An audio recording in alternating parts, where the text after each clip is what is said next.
మీరు ఇప్పుడు చూస్తున్న మెటీరియల్ సిఏ వాళ్ళు చదువుకునే మెటీరియల్. మీకు ఇన్కమ్ ట్యాక్స్ మొత్తం సిఏ వాళ్ళు ఏదైతే చదువుకుంటారో ఆ మెటీరియల్ ద్వారానే మీకు చెప్తాను.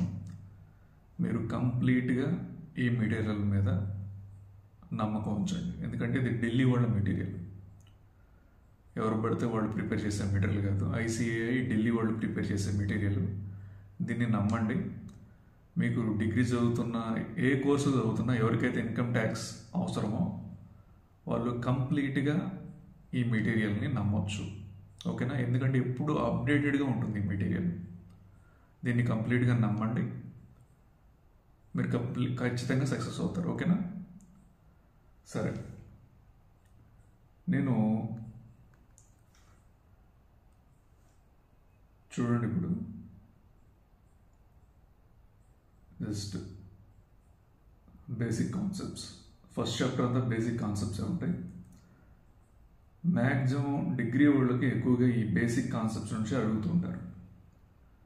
వాట్ ఈస్ అసెస్మెంట్ ఇయర్ అని, వాట్ ఈస్ ప్రీవియస్ ఇయర్ అని, మొత్తం ఈ బేసిక్ కాన్సెప్ట్స్ నుంచి ఎక్కువ క్వశ్చన్లు వస్తుంటాయి. What is the direct tax అని, వాట్ ఈస్ ఇండైరెక్ట్ ట్యాక్స్ అని, హూ ఈజ్ ఎస్ఎస్సి అని.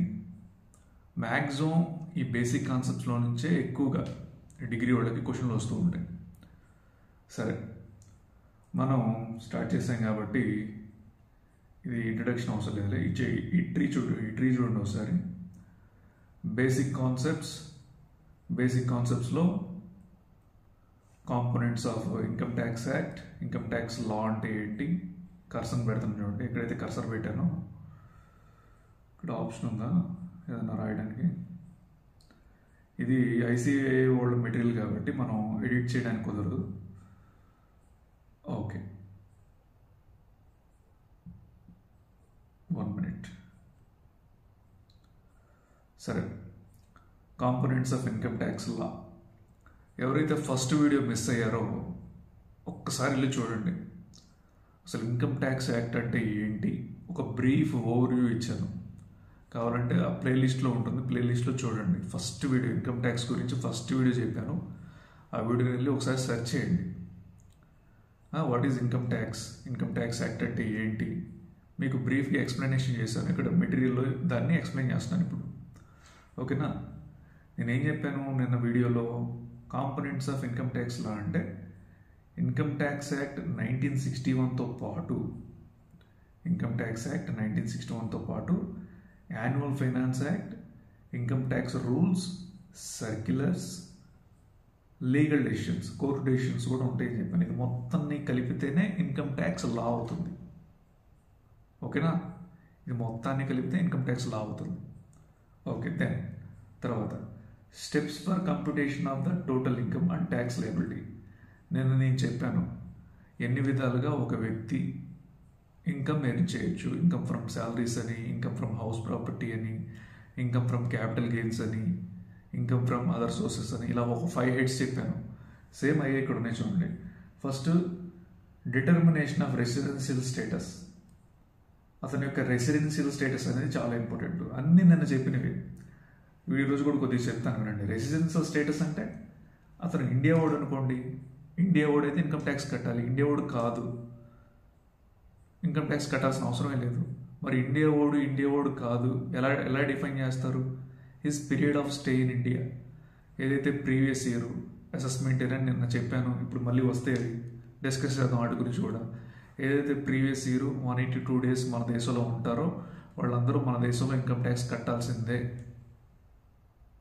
ఓకేనా? అది residential status. Classification of income under the different heads, అదే శాలరీస్ అని, హౌస్ ప్రాపర్టీ అని, profits and gains of business are profession అని, capital gains అని, ఇన్కమ్ ఫ్రమ్ అదర్ సోర్సెస్ అని, ఇవన్నీ. Computation of income under the each head. Clubbing of income.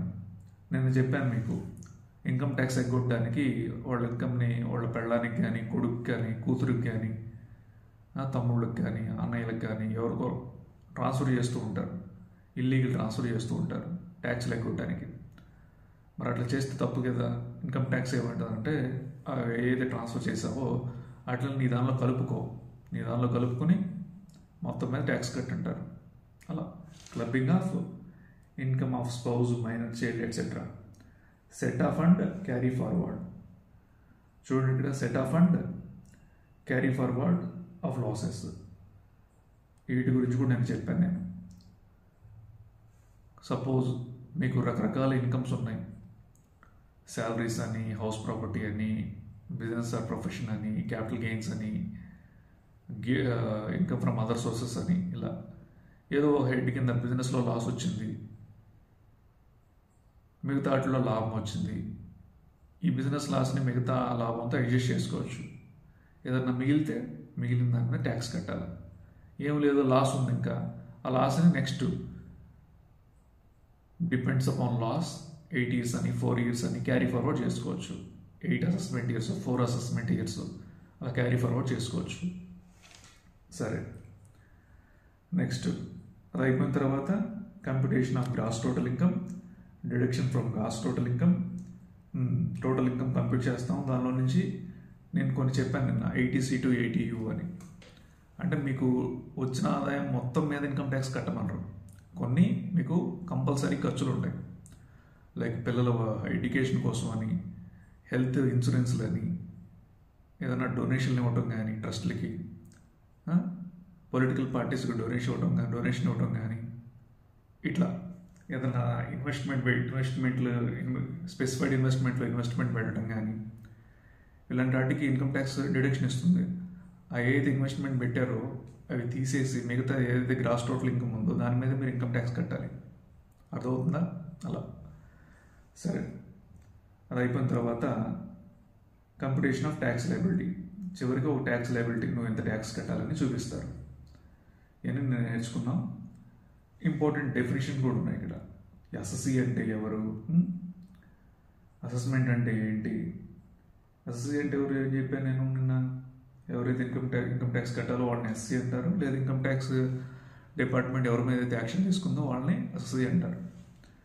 Person అంటే ఏం చెప్పాను నిన్న, ఒక్కళ్ళ కాదు, ఇన్కమ్ ట్యాక్స్ కట్టేది మామూలు నాలాంటి మీలాంటి మనుషులు కాదు.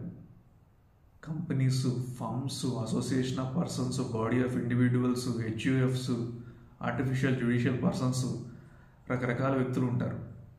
మనం న్యాచురల్ పర్సన్స్, అవి ఆర్టిఫిషియల్ పర్సన్స్.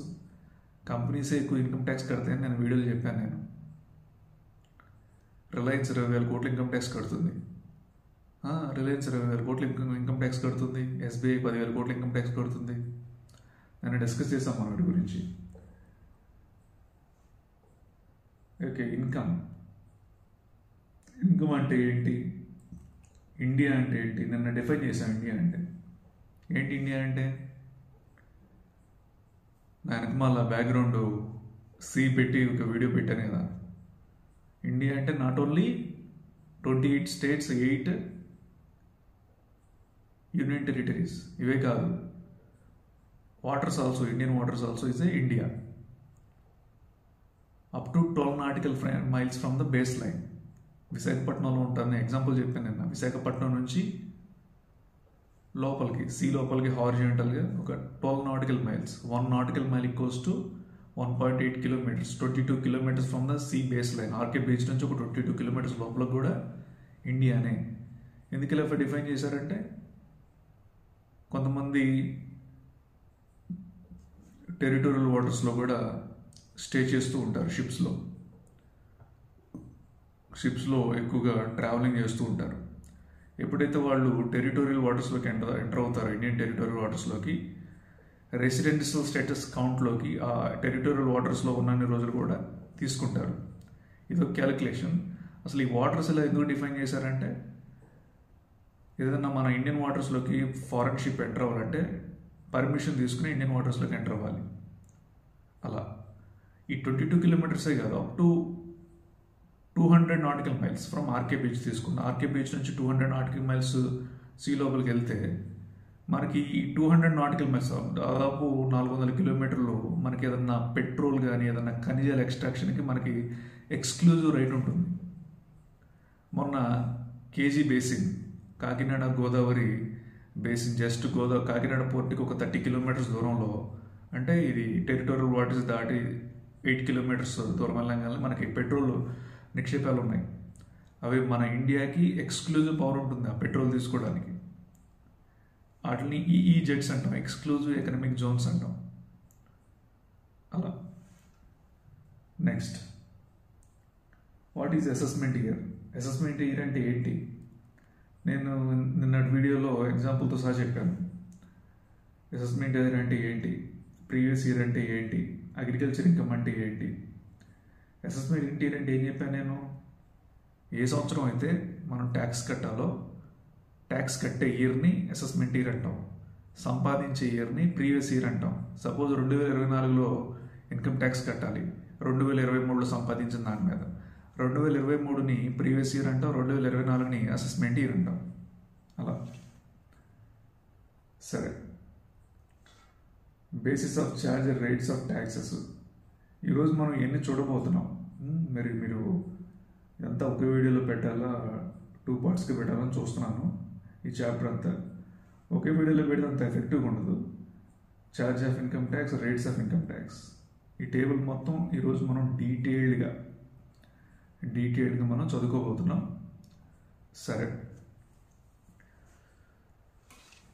నిన్నటి వీడియోలో కాన్స్టిట్యూషన్ అంటే ఏంటి, కాన్స్టిట్యూషన్ కాదు, ఏదన్నా ఒక లా మన దేశంలో పుట్టాలంటే అది ఎక్కడి నుంచి రావాలని చెప్పాను నేను? కాన్స్టిట్యూషన్ నుంచి రావాలని చెప్పాను. రాజ్యాంగంలో ఉంటేనే ఏదన్నా ఒక చట్టం ఉద్భవిస్తుంది, అంటే పుడుతుంది, బర్త్ అవుతుంది. రాజ్యాంగంలో లేదనుకోండి, దాన్ని అమెండ్ చేయాల్సి వస్తుంది. అమెండ్ చేయాలంటే అది ఒక పెద్ద ప్రాసెస్. ఓకే, సరే. What is the meaning of tax అని ఇక్కడ ఇచ్చారు. నిన్న ఏం చెప్పాను నేను? Article 366 of the Constitution of India defines the term taxation as follows. Taxation includes the imposition of any tax or imposed, whether general or local, special, and tax shall be construed accordingly. Tax అని article 366 define చేసింది. What is tax అని. సరే, ఇదంత important కాదు. ఇక్కడ చూడండి, degree వాళ్ళకి చాలా ఇంపార్టెంట్ ఇది. What is direct taxes? What is direct taxes? మనం చిన్నప్పుడు 10వ తరగతిలో కూడా వస్తుంటాయి డైరెక్ట్ ట్యాక్సులు, ఇండైరెక్ట్ ట్యాక్సులు. అప్పుడప్పుడు తగులుతుంటాయి, ఇక్కడ సోషల్లోనో ఎక్కడ తగులుతుంటాయి. సరే, వాట్ ఈజ్ డైరెక్ట్ ట్యాక్స్? నువ్వు ఏదో కొంత సంపాదించావు, ₹1,00,00,000 సంపాదించావు ఒక సంవత్సరంలో. ₹1,00,00,000 మీద 30% ఖచ్చితంగా గవర్నమెంట్కి ట్యాక్స్ కట్టాలి.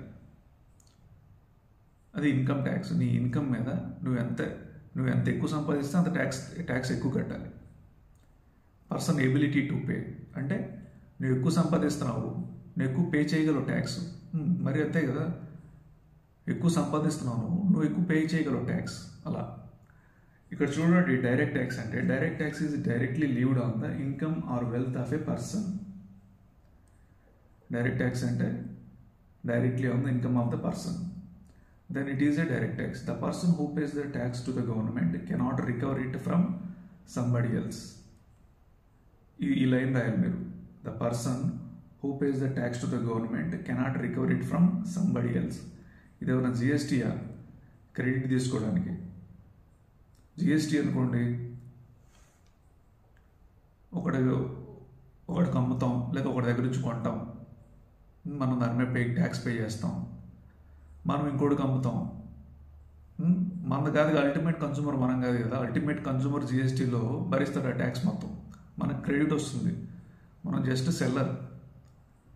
అలా కాదు ఇక్కడ డైరెక్ట్ ట్యాక్స్లో, ఇన్కమ్ ట్యాక్స్లో డైరెక్ట్లీ నీ ఇన్కమ్ మీద ఛార్జ్ చేస్తారు, నువ్వు బర్డెన్ షిఫ్ట్ చేయలేవు. అదే ఇండైరెక్ట్ ట్యాక్స్ అనుకోండి, tax is levied on the price of the goods or services, then it is an indirect tax. Example, goods and service tax, custom duty. In case of the indirect taxes, the person paying the tax passes on the incidence to another person. So, types of taxes: direct taxes, indirect taxes. Income tax, income tax, direct tax example, income tax on the undisclosed foreign income and assets. Indirect taxes, goods and service taxes, custom duty. ఇలా degree వాళ్ళు అడుగుతుంటారు, ఇవి CA వాళ్ళకి అసలు రావు. ఇవి అసలు ఎగ్జామ్లో ఇట్లాంటి క్వశ్చన్లు లేవు సిఏ వాళ్ళకి.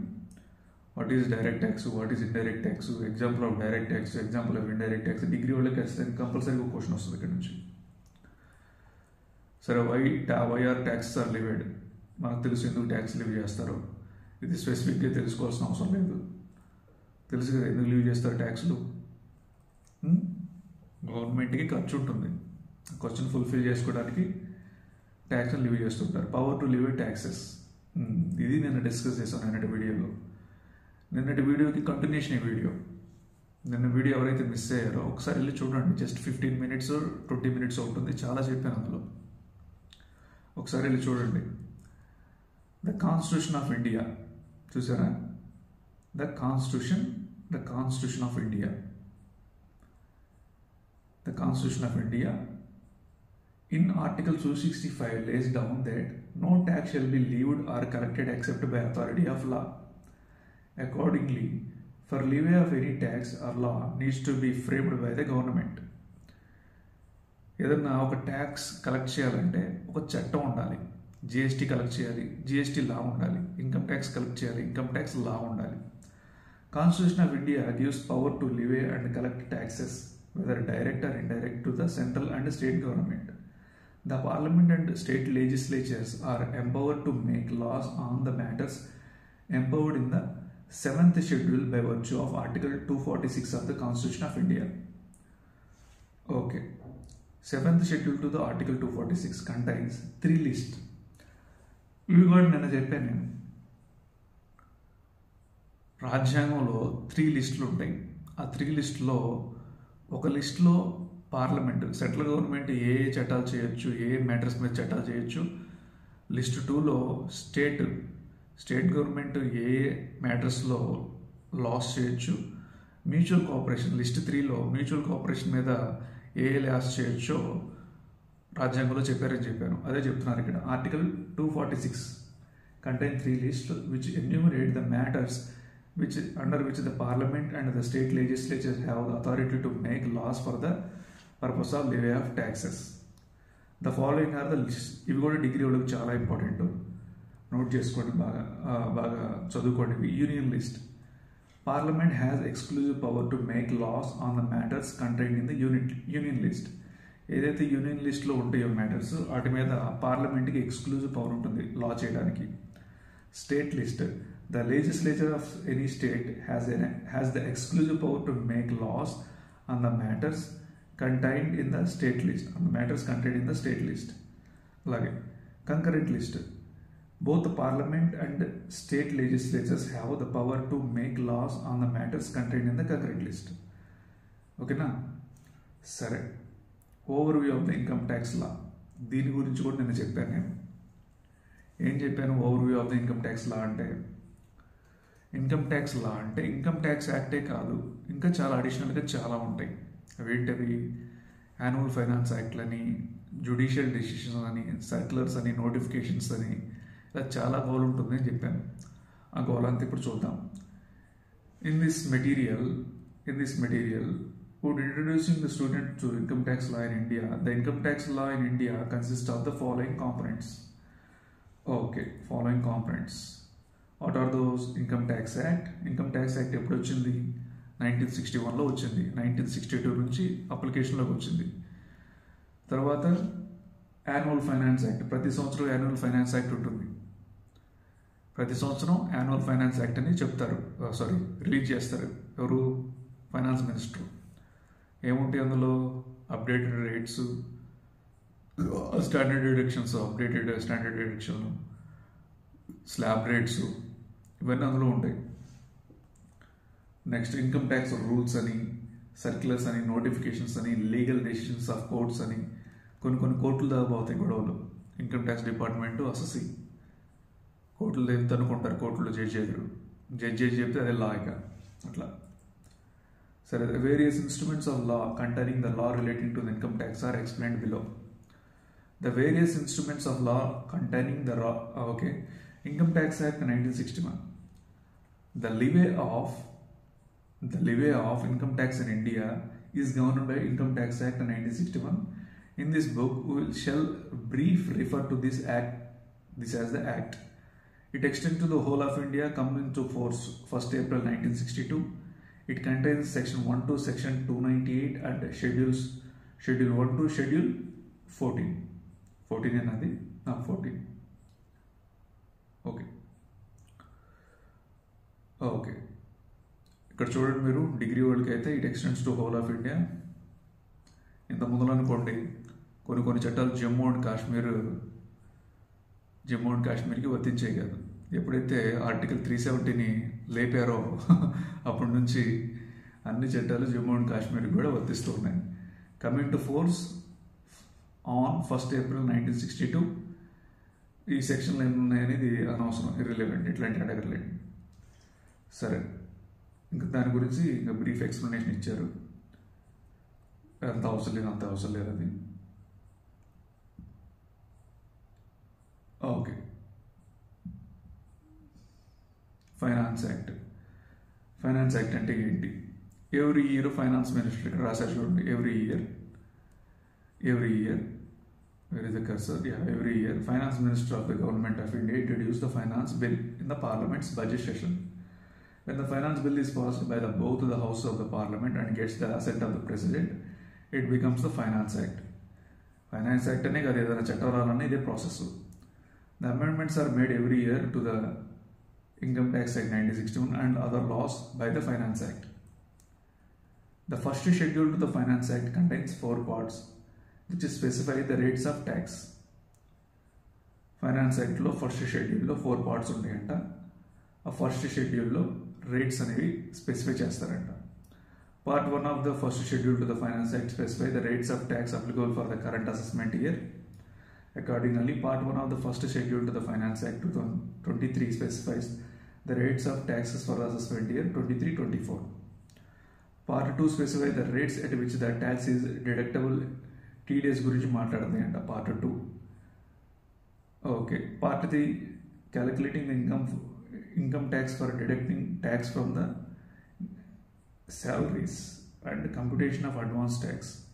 పార్ట్ 3 అనేది అడ్వాన్స్ ట్యాక్స్ గురించి మాట్లాడుతుందంట. Part 4 gives the rules for computing agriculture income గురించి పార్ట్ 4 మాట్లాడుతుందంట. సరే, income tax rules 1962. The administration of direct tax is looked after by Central Board of Direct Taxes. Income tax మొత్తాన్ని CBDT చూసుకుంటుంది. CBDT is empowered to make rules for carrying out the purposes of the Act. The proper administration of the Income Tax Act 1961. The CBDT frame rules for the time to time. These rules are collectively called income tax rules. Okay, circulars, ఇవన్నీ legal decisions, court decisions, ఇవన్నీ ఉంటాయండి. సరే, 10 pages చదువుకున్నాం ఈరోజు మనం. Case laws are dealt with at the final level. CA చదువుకునే వాళ్ళు అయితే కేస్ లాస్ ఉంటాయి సిఏ ఫైనల్లో. ఇంటర్ లెవెల్లో కేస్ లాస్ ఏముండో, జస్ట్ బేసిక్ నాలెడ్జ్ ఉంటుంది. జస్ట్ ఒక 10 pages చదువుకున్నాం ఇప్పుడు అంతే. 10 పేజీలు మొత్తం ఒకే వీడియోలో పెట్టామనుకోండి మీకు అర్థం కాదు. కొద్దిగా నేర్చుకుందాం. ప్రీవియస్ వీడియో ఎవరైతే చూడలేదో ఒకసారి వెళ్ళి చూడండి. చూసిన తర్వాత ఈ వీడియో చూడండి. ఇంకా కొద్దిగా ఎక్కువ మీ బ్రెయిన్లో రిజిస్టర్ అవ్వడానికి ఛాన్సెస్ ఉన్నాయి. ఓకేనా? Meet you next video.